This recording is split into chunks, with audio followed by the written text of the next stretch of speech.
I'm going to have to run you off, I think, with that. All right, let's move into our final session. Thank you for hanging in here with us this morning. As we begin to look at dinosaurs and begin to look at bones here, I'm intrigued by what we see in them. One of the questions I ask, I think I was asked during one of the breaks, is how do I know what bone is what and what animal it belongs to? And sometimes that's an easy question to answer, and sometimes it's a really difficult question to answer. What I do when I'm looking at a bone is I kind of ask the question, what could this bone do? As an example, a leg bone is going to have a little bit more of a rounded or more oval shape to it. If it's broken, I'll be able to look inside and I can see the orientation of the spongy bone, how it's oriented, if it's got a little or a lot. Ribs are typically going to be flatter. And so I can look at some of these bones and say, okay, this is probably a rib because it's not oriented in such a manner that it looks like it would carry a load. When we dug up the foot bone that I mentioned in the first session, that was structured in such a way that I could see it carrying a lot of weight because of how it was oriented. But as I begin to recognize these things, these are all hallmarks of design. Even right down to the details, you're seeing the evidences of design. These bones function in a particular manner to accomplish particular tasks for the overall of the animal, and that's helpful to be reminded of that kind of thing. And so what I want to do with this session is talk a little bit about the idea of design and how we see that really in all of life and in many respects in all things, but I'm going to focus on life this morning particularly. And then we want to take a few minutes at the end to look at Behemoth, chapter 40 of the book of Job. There's a mention of Behemoth, and I believe what we're looking at is a dinosaur here, and we'll try to parse out some ideas from that idea. Dr. Kurt Wise offers this quote, even in the midst of the judgment, the beauty of God still shows out. And as we've been talking about the flood and its impact and the destruction that the flood wrought upon the earth, there is this inherent beauty that still permeates through God's creation. Even if you're a rock person, you get into the crystals and some of the structure, the colors, the details, and there's even a fascination there. You see life, and it bears again the marks of judgment, and yet there's still the beauty that we enjoy that surrounds us, and the vibrancy. The hand of God is still prevalent before us. I believe that all humans have a capacity to at least recognize on a basic level that there is a God. While that is not a salvific knowledge, that is at least an inherent. I don't believe there's a person that will ever get to say, I did not know. Romans 1 says, for the wrath of God is revealed from heaven against all ungodliness and unrighteousness of men, who suppress the truth in unrighteousness, because that which is known about God is evident within them. For God made it evident to them. For since the creation of the world, his invisible attributes, his eternal power, and divine nature have been clearly seen, being understood through what has been made, so that they are without excuse. Here is Paul describing that what creation bears, it bears the marks of the handprint of God, and that humanity has the capacity to see that, recognize that. In fact, when we hear of someone who is denying that, they're doing so in their unrighteousness. Now, this may be helpful for you as you have conversations with other people about whether God exists or not, or the Bible, or whatever your conversations, to recognize is when you're getting a denial of God, you're not getting a lack of information or a lack of evidence. You're getting the unrighteousness that is pressing against you. And so what you're seeing is really a spiritual issue that's at work here, and we need to be mindful of that. Dinosaurs existed to bring God glory. As we discover more about dinosaurs, the more we are reminded about how incredible God really is. He gave us the desire and ability to discover him through his creation. Then he spread his invisible attributes, his eternal power, and divine nature all over creation for us to discover. The more we learn about creation, the more we learn about its creator. I hope that's your heart's desire as you look at the world around you, that you are reminded continually of the hand of God and his work. William Paley, in his book Natural Theology, and I'm not going to read this, I'll just describe here, is he makes the observation that if you were to be walking in a forest and walk across a rock, you might make some general statements, but not be wowed by it. You might say it's been there for a long time. But if you were to see a pocket watch or a clock or something on the ground, you would immediately recognize a level of inherent design within that. You would be able to make the distinction. He goes on in this book, Natural Theology, and makes the argument that if you see this level of design in the mechanics of life, then why would you not make the same argument that as we look at life itself, would we not see that inherent creator behind it? You see, when you see complexity, what you're seeing is information. And if you're seeing information, you should immediately recognize there's a mind that is comprehending, processing that information. And if there's a mind, then there's personhood. While God is not physical reality as we are, we recognize God does possess personhood. And so the argument is, if you can see that in the mechanics of life, then why would you not see the hand of God in the physical realities of life that surround us? This is a picture that I ran across, and I find it really intriguing. It makes so much of the argument in a very simple way that I've just stated to you. Nobody on the face of the planet would argue that the hand on the right, the prosthetic hand, was designed and created by humanity. So why is the hand on the left a product of millions of years of evolutionary change? Do you see how illogical this is?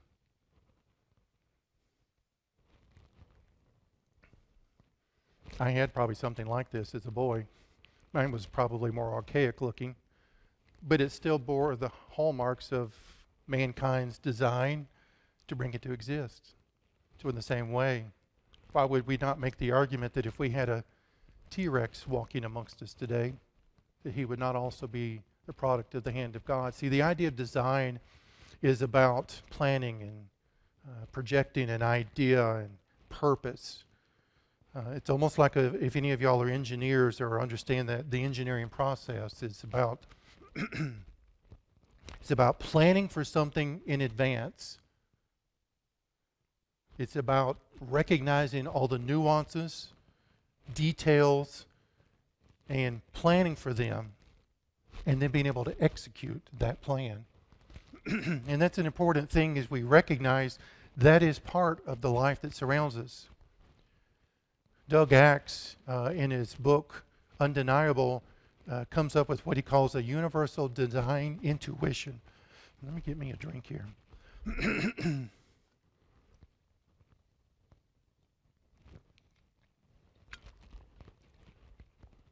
And in that, he begins, even within this statement, he says, tasks that we would need knowledge to accomplish can be accomplished only by someone who has that knowledge. And so he's just simply pointing out what I was just, referring to is information, mind, personhood, and ability to execute this plan as present. He uses the idea of an origami crane, and by extension, I would say a living crane is how do we expect these things to come about? He uses these intuitions that will unfold here. First of all, intuition number one is origami cranes can't happen by accident. It's an intuition. Now, I use Romans chapter 1 here to remind us, why do we have that intuition? Where did that intuition come from? It's because we're all created in the image of God. We recognize inherently, and we can recognize these things quickly. If you were to walk along the beach and you were to see these ripples in the beach, how would you say they came to exist?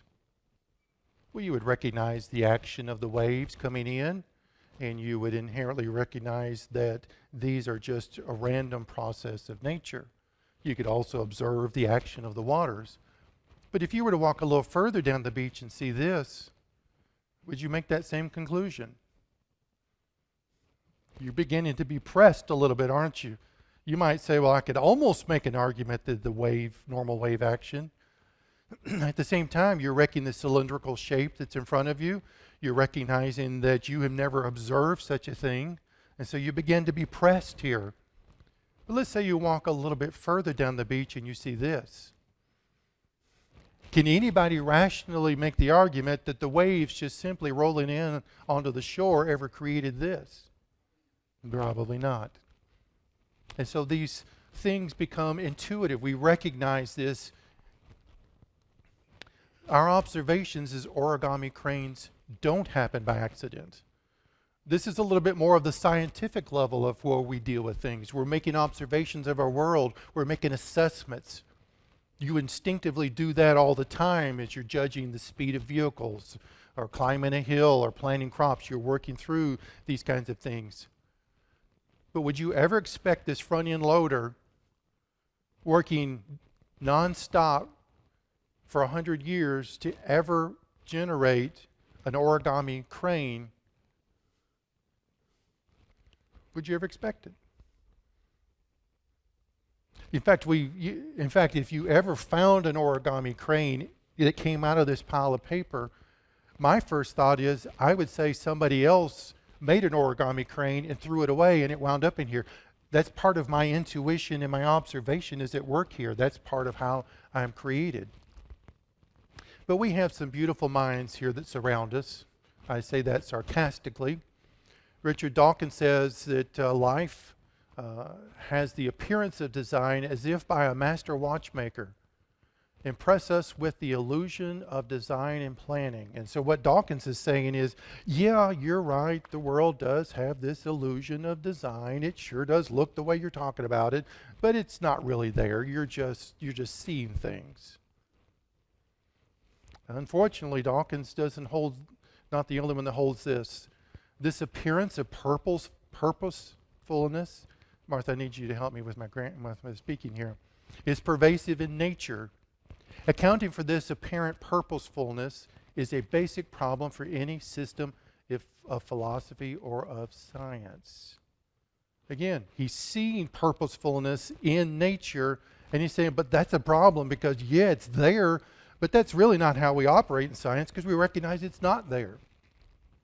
Francis Crick, biologists must constantly keep in mind that what they see was not designed, but rather evolved. Yes. And these are our leading minds. Next intuition is the question, why don't origami cranes happen by accident? Well, in short, there's a level of complexity and detail that's involved with them. There's multiple steps to form an origami crane, intricate details, precise folds. What we need and we recognize is intelligence, information, and mind and personhood to bring these things into existence is required. Therefore, there's no reason for us to think that origami cranes can be a random occurrence because we recognize the inherent detail and complexity that's within them. Think about humans. Think about life and the multiple layers of systems that function within us. So the design intuitions origami cranes can't happen by accident. They don't happen by accident. We've asked the question and answered it why they don't happen by accident. Therefore, our deduction is for an origami crane to happen by accident would be fantastically improbable. Even if we do not do the probability math, we sense there is an improbable sense to this being an accidental occurrence. Allison Gopnik from Berkeley says, by elementary school age, children start to invoke an ultimate godlike designer to explain the complexity of the world around them, even children brought up as atheists. Because that's the way we were created by a God who is complex, has a mind, and wants us to know him and know him by processing who we are as people. Brainwashing children to suppress design intuition. Even young children do not need formal tutoring to discern that mechanical devices do not make themselves and that people make them with a goal-directed design. It is almost, but not really, like intentional design. It's interesting how these people, in refuting these ideas, are admitting the very thing that we would say, yes, we see that, we know that exists, but they work hard to convince us. So much of our educational process, whether it be schools, whether the movies we watch, which is more educational than you might realize, museums, these are all things that are gearing to press us away from the hand of God and who he is. So what I want to do here is walk through Behemoth and take a look at him for just a few minutes and make some observations. Job 40:15 starts, "Behold now Behemoth, which I made as well as you. He eats grass like an ox. Behold now his strength in his loins and his power in the muscles of his belly. He bends his tail like a cedar. The sinews of his thighs are knit together. His bones are tubes of bronze. His limbs are like bars of iron. He is the first of the ways of God. Let his maker bring near his sword. Surely the mountains bring him food, and all the beasts of the field play there. Under the lotus plants he lies down, in the covert of the reeds in the marsh. The lotus plants cover him with shade. The willows of the brook surround him. If a river rages, he is not alarmed. He is confident, though the Jordan rushes to his mouth. Can anyone capture him when he is on watch? With barbs, can anyone pierce his nose?" In general, what I am seeing here is what we would call the sauropod, the long neck, long tail. I'll try to flesh out why I'm seeing this. As we see beginning the description of a plant eater, sauropods are thought because of their teeth to be plant eaters, which in looking at the Tyrannosaurs, some of the what we call theropods, those teeth appear to be more meat eater oriented. The general description of his size and bulk would suggest a very large animal. His tail being highlighted suggests that the tail is one of prominence, which we would think of with the sauropods. His ability to walk through water without hesitation, being the chief of the ways of God, suggests again one of the largest animals. And so I'm not saying that this is conclusively what this animal is, but I am not aware of any other creature that's alive that would fit this description.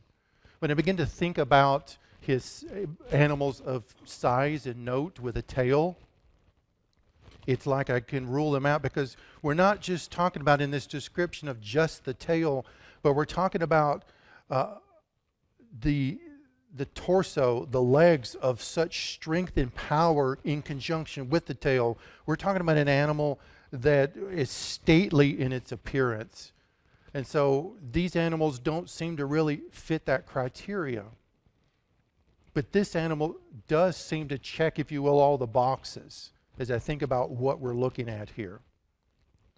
As we begin to look at the sauropod in deeper idea, Doug X talks about the purposeful arrangement of parts. And this is where we begin to see the idea of design in creation fleshed out as we begin to evaluate with some level of detail. As an example, the sauropod has a long neck and a long tail, which would serve as a counterbalance for his functional mobility. We see 4 legs, which provides an optimal stability, and large bones. What's interesting here is with the Trinity, this idea, this understanding, should I say, of 3 persons, 1 God, the Trinitarian, we should see that expressed. And as I begin to kind of just assemble what really all of life is, but the sauropod for our argument for today, how the idea of 3s even expresses itself within just the physical makeup of the animal here, with the legs, with the body, the hip, the shoulders. They're always in this grouping of 3. We see the purposeful arrangement of parts in the intelligent action of the eyes, the brain. We see the stability, the internal transportation of oxygen with this heart and cardiovascular system. And we also see the digestive tract. It's what I'm trying to parse out for you is this complexity keeps layering on top of itself. Each individual system is complex. The cardiovascular system by itself is complex, but it works in conjunction with other systems that are also complex. And so while this may be intuitive to you, this is part of what we are trying to do in recognizing life is not evolved, but there is a mind behind its origin. As we see here in verse 15, behold now behemoth which I made with you. I like to answer this question, but I like to ask this question, but let me preface it this way. You cannot use God as the answer for at least 30 seconds. Okay? Which came first, the dinosaur or the dinosaur egg? The dinosaur came first. Where did dinosaurs come from? Dinosaur eggs? No. I'll tell you when the 30 seconds is over, okay? And dinosaurs come from dinosaur eggs, right? You're not wanting to commit, are you? Where did dinosaur eggs come from? Where did dinosaurs come from? You knew it right off the bat, but you understand the problem. The answer to the question is not within that system. What is required for life to exist is something that transcends life. Non-physical, always existing, and having all power, intelligence, and capacity to bring these things online. The only way for life to exist is for that which is the giver of life, the creator of life, to always have existed. We run into the question is, so if God created life, where did God come from? The buck stops with God. There is no who created God. That's why he told Moses in Exodus 3, I am that I am. I'm not becoming, and I didn't come from anywhere. I am. That is a profound statement. Now, since you were so good on that one, let's look at his head. He's a plant eater. Now, the sauropods had these interesting peg-like teeth. I've heard them described as more of vacuum cleaners as they ate. As I mentioned earlier with the Triceratops, they're shearing their food and they're chopping it. But the sauropods seem to have just kind of dropped into a branch and would strip off vegetation. They don't have teeth that would grind the food. When you think about how much food that they would need, what did I put down? Oh, this is the next slide. I think it's 880 pounds is what I've got on the next slide of food, of vegetation every day. You can't spend time chewing it. You know? And so what they're doing is they would bite, and their teeth were structured and able to strip the vegetation off, and they would probably spend a good chunk of their day just consuming plant vegetation. You can see the shape of the teeth here. There's also an interesting thing here with what is called gastroliths. Martha and I have run across a few. Every once in a while we dig something out of the ground and she comes over and she says, what do you think that is? And I'll say, it's something, but I don't know what. And sometimes we'll run across what looks like stomach stones. I believe birds have them. And so what happens is they get some rocks or pebbles within their stomachs, and in conjunction with the stomach acids, they help grind up the food and help the digestion process. And so some of the sauropod skeletons will have these little patches of rocks in conjunction with the fossil. And so it's believed that the sauropods had gastroliths, stomach stones, to help digest their food along the way. Another thing that was interesting with respect to the kind of keeping this design pushing forward is that these guys were really big and probably good generators of heat. And one of the ways that the article says here that like a small dinosaur could run into a shade.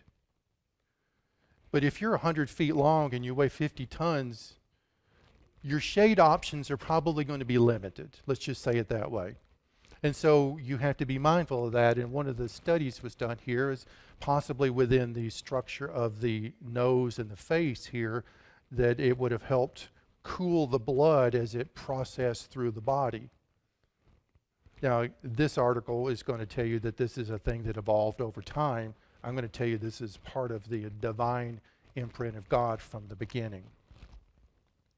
As we move forward and look now, and behold now his strength and his power and his muscles of his belly, his tail, his thighs. This is a cast of a Argentinosaurus thoracic vertebra. Now, I am 6'4", and that thing is sitting on a platform, so that vertebra, that's one bone, is over 5 feet tall. The Argentinosaurus, I have seen estimates that would push them in the 125-foot long range. It's almost like you're talking about a walking building. Its torso would be up to the light fixtures. It would more than fill this room. It was an enormous animal. And so it needed an enormous body and vertebra to help support its load. What's interesting about vertebra is how they will shift in size depending on where they exist in the body. In many respects, the vertebrae are somewhat of an extension of the skull and what happens, or they exist to make the skull useful. What I mean by that is you've got a head on the ends with eyes and a nose and a brain, and that is the center of its life and function. And out of its brain comes a spinal cord, and that spinal cord runs along the neural canal that's contained within these vertebrae all the way to the tip of its tail, and then it branches out from its body as need be. You've also got blood vessels that are working through here. Now, what's intriguing here is what's called the cervical vertebra, the neck vertebra. Because the necks are so long, the bones can't be heavy. And so there are thought that there are air sacs, there are large cavities within the vertebra itself. And they think that there were air sacs, and that was part of how it existed, is those air sacs actually would be filled and contract and expand with air in them. But they helped lighten his load. The tail vertebrae are not going to do quite the same thing. In fact, there's a level of strength that the tail needs to have because it's functioning as a counterbalance for the rest of the animal. And you'll notice how long these vertebrae here are in the neck, and these are much shorter. The vertebrae in the centrum are actually more squared off, which will give it a little bit of tightness and stability, and also yet a little bit of flexibility. There are tendons that will run in the pedicles and the lamina. The process is these top pieces. There will be tendons that will be permanent. In fact, there's some tendons over there. Several of the dinosaurs had them along the spinal column. And that provides a level of rigidness so that the muscles aren't always having to carry the weight. There are permanent tendons that kind of keep the body in place so it functions. But when you get to the thoracic, between the shoulders and the hips, the vertebrae all of a sudden get shallow and tall. And that, to me, suggests that they're now doing something a little different than what the neck and the tail vertebrae are doing. They're carrying loads differently. And so they need to have some strength internally, but they also need to have some strength because all of the weight is coming right through the center part of the body. It would be my guess that 75% of the animal's body weight exists right between the shoulders and the hips. Most of its weight is right there. And so I have this vision of what all is going on, and we're reminded of what the biblical narrative gives us here. This is a kind of a general idea of where they think the muscle attachments would have been. This right here, we'll start this way.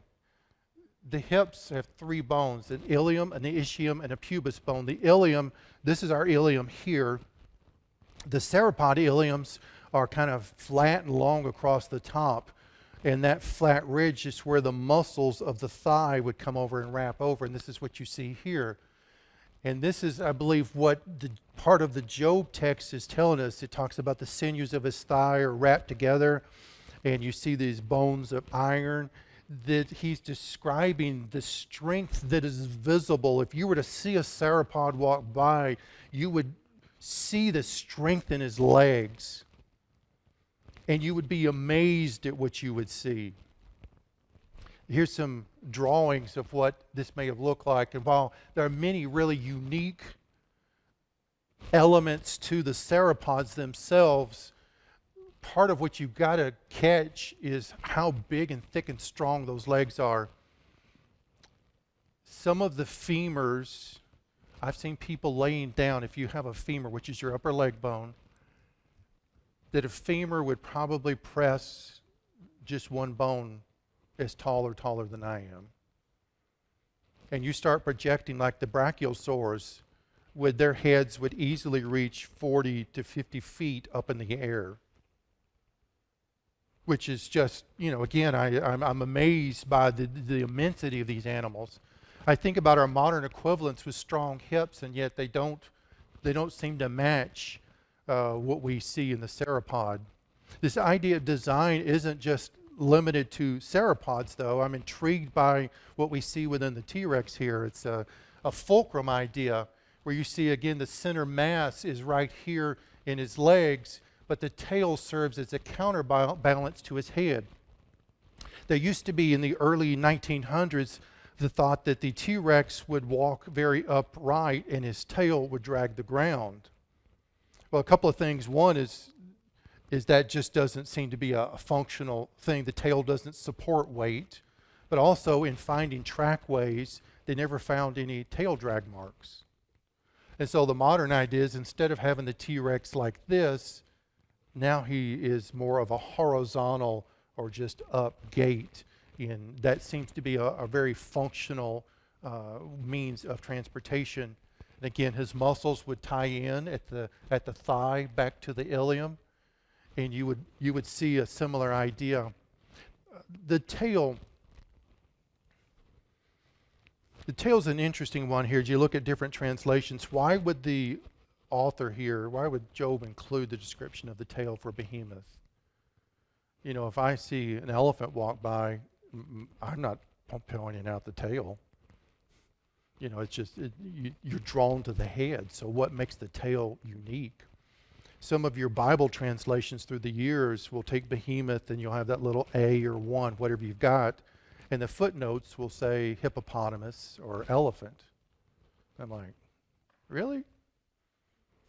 I mean, when I look at an elephant, I don't think cedar tree when I look at that tail. Do you? And it gets worse with the hippo. I think we're looking at a sauropod here. We're looking at something quite significant. Now, a couple of things to note here with the sauropod. As I mentioned, with his head being 40 feet in the air, eventually he's going to want to get a drink of water, which means he's got to take that head and drink and take it all the way down to the water. Now, I don't know about you, but I'm not going to do it for you in case I pass out. But how many of us stand up too quickly and we get a little dizzy? It's that shift of blood pressure. Now, you're thinking if you've got to take a head that far and then bring it down, all of a sudden you've got all this blood rushing to his head. He's going to pass out and drop, and he got no water, So how would God have worked through this? Now, I'm not going to tell you that there is fossil evidence. I'm just making some design insinuations to consider that this was a problem that needed to be dealt with. I can assure you God built this into the system. A couple of thoughts is that he had a massively strong heart, which I have no doubt that he did. Another thought that is he had little hearts or little restrictors in his neck to help kind of regulate that blood flow. Or he never lifted his head above his shoulders, which I find improbable or unlikely. Which kind of led me to the giraffe. The giraffe seems to mimic that similar body plan and would have the same things to deal with. And so that's kind of where we're going to look at our insights. First of all, the size of the heart. I'm going to take you away from the giraffe for just a minute. I need to transition that better. Heart. A few years ago, a blue whale beached itself, and it was dead. And some team of marine biologists took the opportunity to open up its chest and extract its heart. This is a picture of the actual heart. It's preserved. Look how big it is. It's described as 5 feet by 4 feet by 4 feet, and look how much blood it pumps per beat. 58 gallons of blood per beat. Now, I'm not trying to say that the sauropods had blue whale hearts, but when you talk about what it did, what it needed to do, it would have needed a massively big heart to maintain the systems that were going on within its body. It needed that. 440 pounds. I just find that intriguing. Another thing with regulation, as I mentioned, those little stop valves in the neck, that the muscles must have surrounded the cervical ribs. There, as we looked earlier with the neck vertebra, there are little cervical ribs that come off. They're just skinny little ribs. And what they believe is that they would have provided, once muscles would have been attached to them, they would have been able to provide a level of constriction and relaxing, so that as he's bringing his head down or lifting it back up, these cervical ribs and the muscle attachments would have provided a level of regulators within the neck itself to help restrict how much blood was flowing from his head to his head or away from his head. The giraffe has a similar kind of thing as a safety valve at the base of his skull.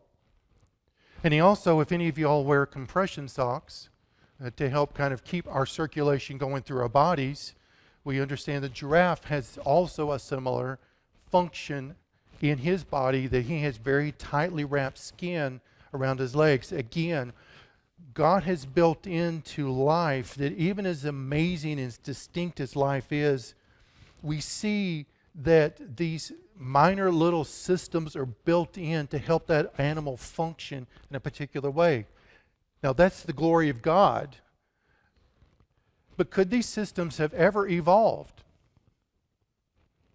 If the first giraffe or sauropod walks along and this system fails because it didn't fully evolve, he's dead and gone, and we're not doing giraffes anymore. You know what? Evolution does not explain this. These animals had to exist and function as they did right from the very beginning. As far as water, or as far as just size being in the water, I think it's just impressive to see these guys. And he would, as the Job text is telling us, he would not have been bothered by what most animals would have been bothered by. Let me walk through these real quick, just a few design ideas that I want to show you. The Triceratops skull, the base of it, he has a condyle, which is similar to a trailer hitch. It provides a high level of mobility. The neck itself, the neck vertebra are actually, the first 4 are fused solid, but the head sits with a ball into a socket, and it rotates very nicely through its axis. And you see a picture of the condyle, how it works there. We also have occasionally some Pachycephalosaur, the dome-headed dinosaurs. It's thought maybe they were headbutters. And I think, in fact, they would be headbutters. As we look at their skulls and see how thick they were 30 times thicker than human skulls. I actually not sure about that, because I have met some people that have some very thick skulls.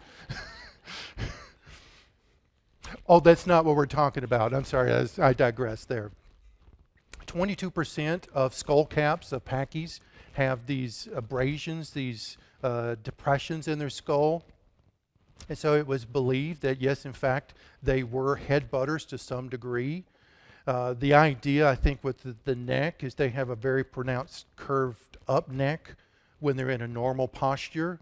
But like bighorn sheep, they would have dropped their heads down so that the force of the impact at the top of their skull would have run through their neck and all the way through their spinal column. And so they would have been able to have absorbed that impact in that way. And here's kind of a compression chart. Let me close with this point. It's just kind of reiterating so much of what we've done today. These are some sauropod trackways down in Bolivia. Now, trackways are interesting because to me, what they say is this animal was alive and walking around. And as we've talked today, it is important to be reminded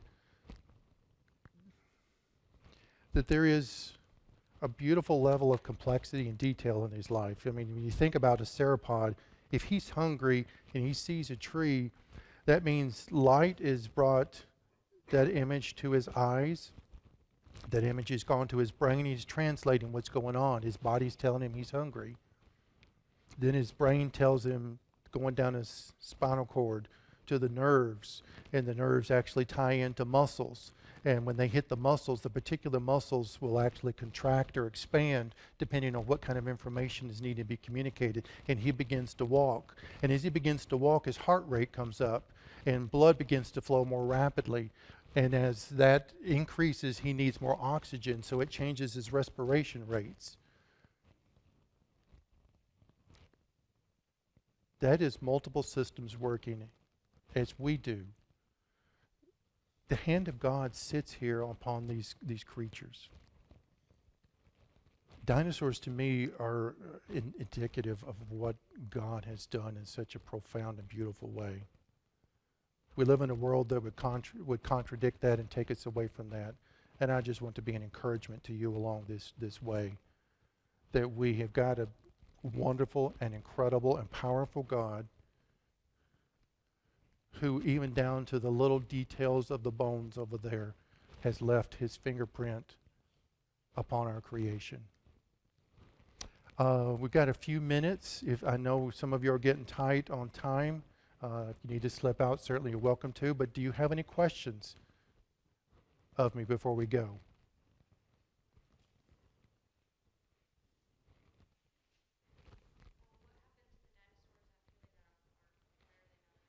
It's a very good question. There's not a lot of wonderful, I don't have the exact answer I wish I could give you. I've often asked the question, why is there not at least some form of what we would call a dinosaur that's alive today? I think part of it is that they were much more different than we realized, because we only have skeleton, we don't have soft parts. And really what makes a creature is really more than just the skeleton. To answer your question more specifically, they came up, they entered the ark in one kind of world, and they left the ark in an entirely different world, which means that their ecosystem, their food sources were drastically different.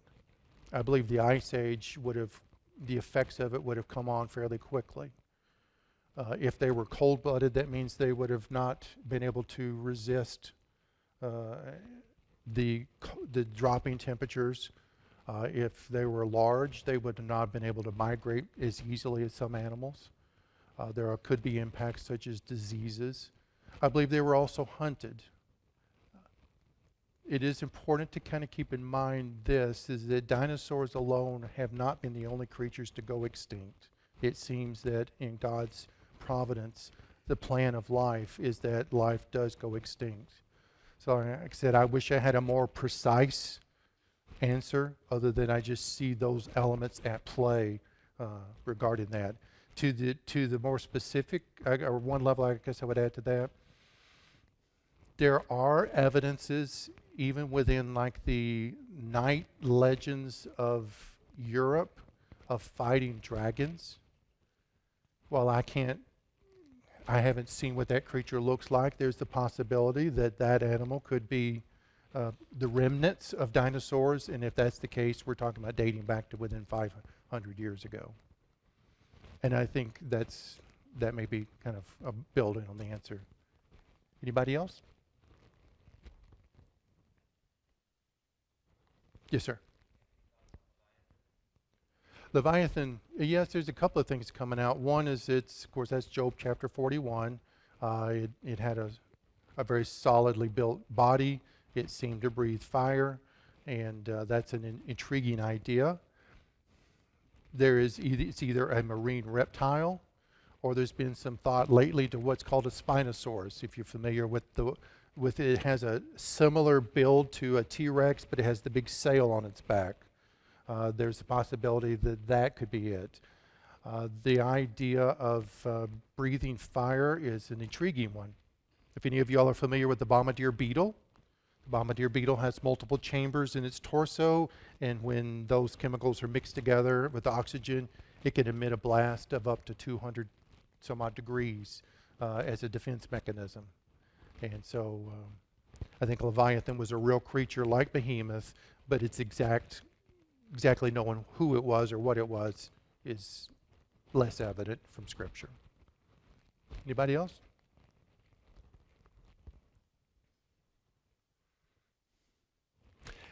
Thank you so much for coming. It's been an honor to share with you, and look forward to future opportunities. Thank you.